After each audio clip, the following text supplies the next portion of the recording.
So, ang tinatanong niya ay kung nag-approve na or nagbigay na ng clearance ang Pangulo sa BIR upang mabuksan ang tax records ni VP Sara at saka ni Attorney Mans Carpio. Yes. Follow. Ay, sige, follow up lang. Sige. Ano po yung reason po ni President Marcos and how did he arrive in this decision po? Kasi during the past meetings po, parang sinasabi ninyo na he does not want to get involved with the impeachment trial considering na he is also an impeachable officer. Yes, but yung huli po nating sinabi, kung ano ang sinasabi ng batas, kung ano ang proseso, susunod po ang Pangulo. So kung yan ang sinasabi po at kinakailangan na magbigay siya ng kanyang approval sa BIR para mabuksan ang tax records nila VP Sara at ni Atty. Mans Carpio, at ito naman ay para sa katotohanan.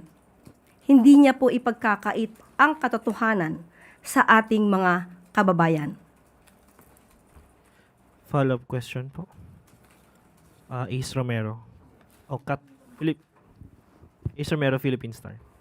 So, Yusek, paano naman yung sinabi nyo dati na, di ba may magiging president ito, so yung mga succeeding na mga administrations, pag yung presidente naman ang na-impeach, they might block the opening of records kung records silang involved. So, what do you say to that naman? Yes, it can be. But hinihingi po ito ngayon na pagkakataon. At yun po ang sinasabi ng mga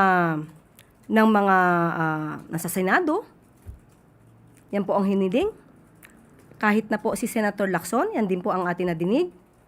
Hindi po magiging hadlang si Pangulong Marcos Jr. sa paglabas ng katotohanan. For sure, there will be claims again that this is politically motivated. Magkakaroon ng mga ganong opinion for sure yung mga kritiko ng Pangulo about it.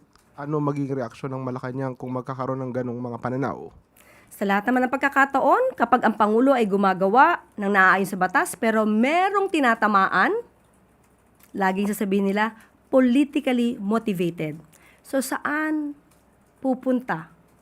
Saan gagawi ang Pangulo? Kahit ano pang sabihin ng iba. Basta ang alam ng Pangulo, siya ay tumutupad sa proseso, siya ay tumutupad sa batas, kahit siya pa ay paringgan o bigyan ng negatibong impresyon, hindi matitinag ang Pangulo. Basta siya ay sa batas at sa proseso.